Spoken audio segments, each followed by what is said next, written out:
한국 여러분, 안녕하세요.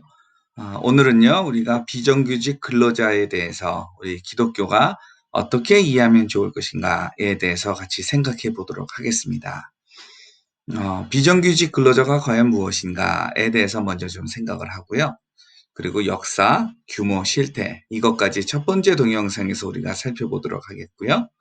그리고 이슈, 이거를 두 번째 동영상에서 우리가 살펴보도록 하겠습니다.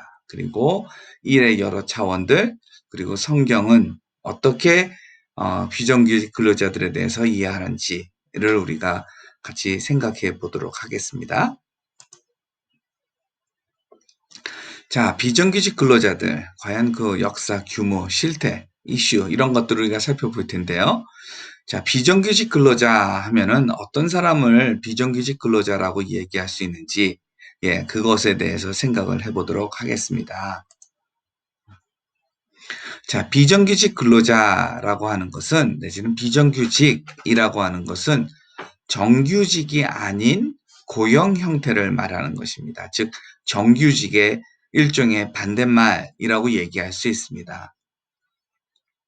일반적으로 정규직이라는 것은 계약 기간을 따로 정하지 않고 하루를 온전히 일하면서 사용자가 직접 고용하는 근로직입니다.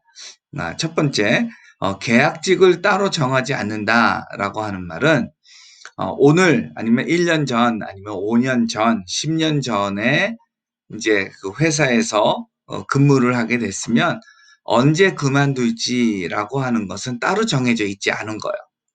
그게 그 정규직입니다. 근데 계약직이라고 하는 것은 뭡니까?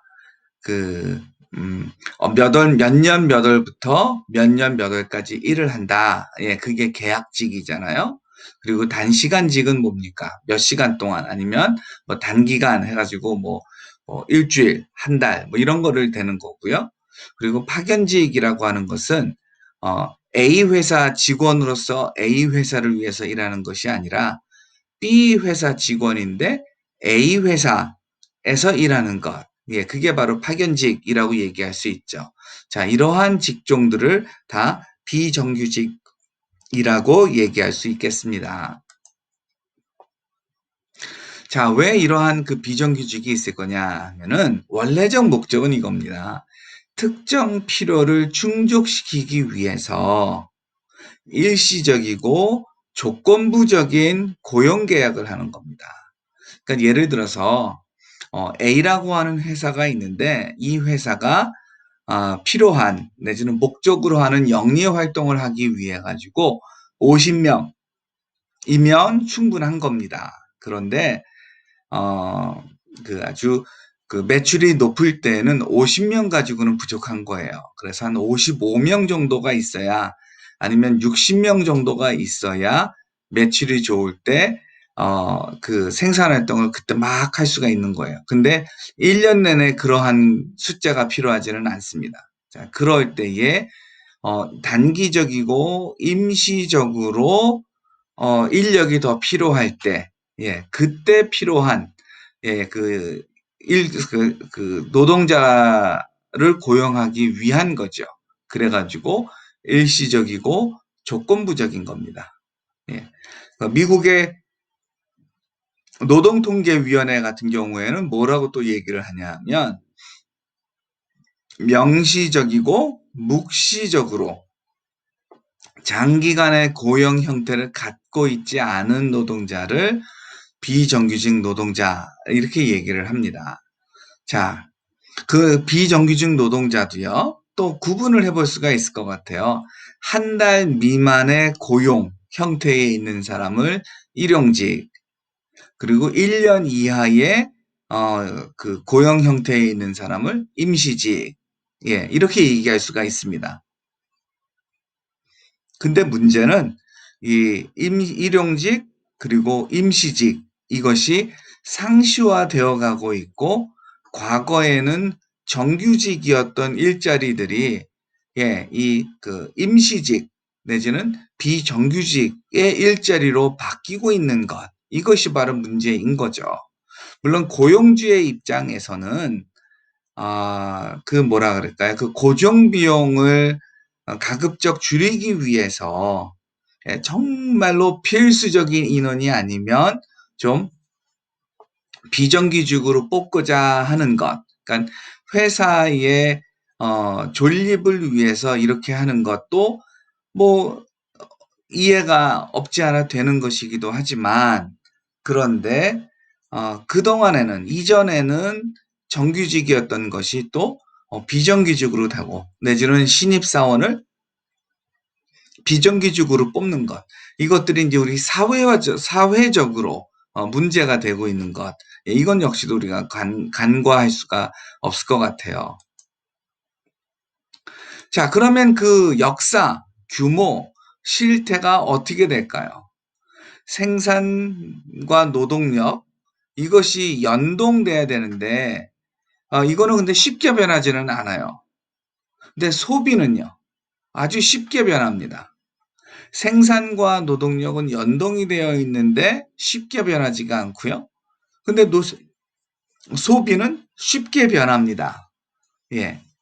자, 이제 이거를 이제 자동차랑 관련해 가지고 얘기하기도 하죠. 뭐, 소형 자동차, 예. 그리고 그 소형 자동차를 만드는 노동자는 그 연동이 되어 있습니다. 그런데 소형 자동차에 대한 소비가 아니라 중형 자동차에 대한 소비. 이거는 쉽게 변할 수가 있는 거죠. 자, 그랬을 때 자본가에게는 위험이 되는 겁니다.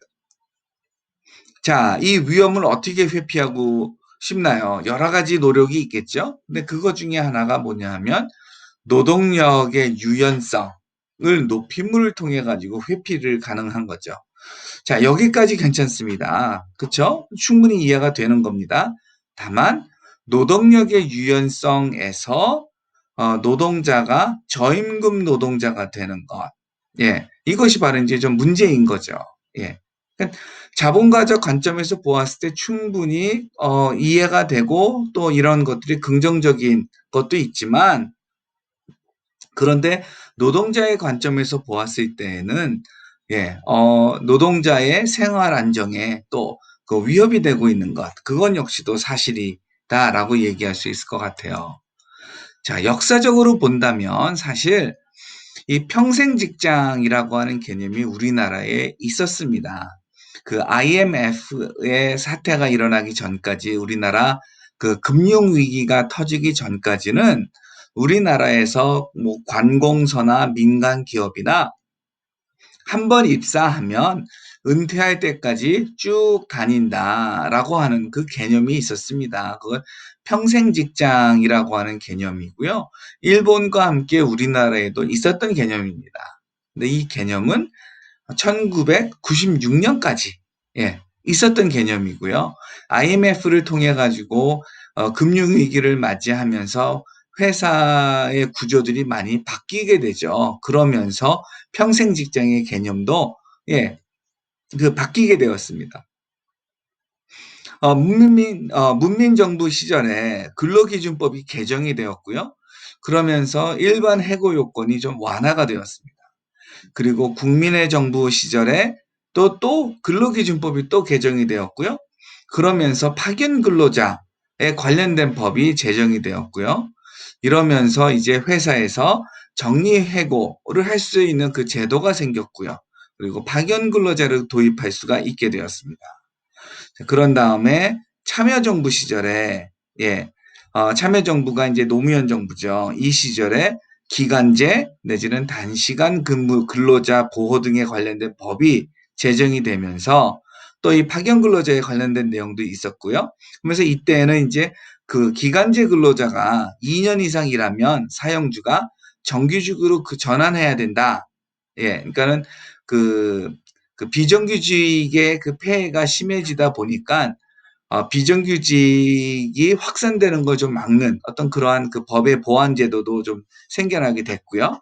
그런 다음에 이제 이명박 정부가 들어서면서 다시 기간제 내지는 단기간 근로자 보호 등에 대한 관련법이 이제 개정이 되고요. 그러면서 좀 그 비정규직 보호하는 것이 후퇴가 일어나죠. 비정규직 기간이 2년에서 4년으로 이제 연장되기도 했습니다. 자, 이런 것들의 그 배경이 있는데 우리나라 산업이 이제 포화가 된 겁니다. 그러면서 고도의 정말 아주 급격한 경제 성장을 이루던 것이 이제 둔화가 되기 시작을 했고요. 그리고 IMF의 그 경제 위기를 경험을 했고요. 그러면서 일자리의 변화가 있으면서 줄어들기까지 한 겁니다. 이게 임금이 높아지다 보니까 해외로 공장들이 많이 나아갔죠. 자, 이런 산업의 변화가 있었고요. 더하기 우리 사회가 개인주의화되고 비교적 풍요로워지고 사회가 변화되어지면서 또 노동운동도 또 약화가 된 것 또한 사실인 것 같습니다. 자, 역사가 이렇고요. 자, 규모는 어떨까요? 전체 근로자 3명 중 1명은 비정규직입니다. 2015년 10월 현재 그렇고요. 2020년 현재는 아직 통계가 안 나와 있는데 2018년, 2019년 그 통계를 보더라도 그렇게 크게 다르지는 않습니다. 임금 노동자가 1931만이 있는데 그 중에서 비정규직은 627만입니다. 그러니까 2014년도에 비해서 비정규직 근로자가 오히려 더 늘어났습니다. 그러니까 3명 중 1명은 비정규직 근로자이다. 그러니까 비정규직 근로자의 크기가 엄청 큰 거죠. 자, 이 실태가 무엇이냐 하면 경제적, 사회적 불이익이 일어난다라고 하는 것이 바로 문제입니다. 자, 정규직은 왼쪽 타이어, 비정규직은 오른쪽 타이어를 끼우는데 그러니까 왜 똑같은 일을 하는데 덜 받느냐라고 하는 문제예요. 예. 이 문제죠. 근데 이제 뭐 정규직 근로자가 뭐 아파가지고 임시적으로 그 타이어를 그 이렇게 끼워야 되는 사람이 잠시 늘어난 거라면 뭐 충분히 가능하죠. 그런데 뭐 정규직 일부이고 비정규직이 똑같은 일을 꾸준히 하고 있다. 예, 정규직의 일을 대체해서 하고 있다라고 하는 건 그 문제되는 거 아닌가요? 그리고 이 두 번째 문제야. 이 두 번째 문제는 사실 최근에도 있는 겁니다. 지난 추석에도 있었던 얘기고, 뭐 그 설날에서도 있었던 얘기인데, 정규직은 이 연휴에 가족과 함께 쉬는 겁니다. 예. 안 그러면 노조에서 막 뭐라 그러니까 정규직들은 연휴에 쉬어요. 그리고 비정규직은 그 연휴 기간 동안에 공장에 나가지고 일을 하는 겁니다. 예. 그리고 이 돈은 덜 받는 거죠. 예. 그리고 위험한 일, 안전설비 없이 일하다가 사고가 나는 거예요. 예. 그 나중에 우리가 수업 시간에 그 동영상을 제가 보여드리기도 할 텐데요. STX라고 하는 그 조선소에서 사고가 나기도 했죠. 예. 그러니까 정규직은 그래도 좀 더 자기 목소리를 낼 수가 있는데 비정규직 같은 경우에는 그 자기 목소리를 낼 수가 없는 겁니다. 예, 너무 안타까운 현실이죠. 자, 이러한 그 실태가 있습니다. 자, 그러면 잠시 쉬고요. 이제 두 번째 동영상에서 이어서 계속 수업을 하도록 하겠습니다.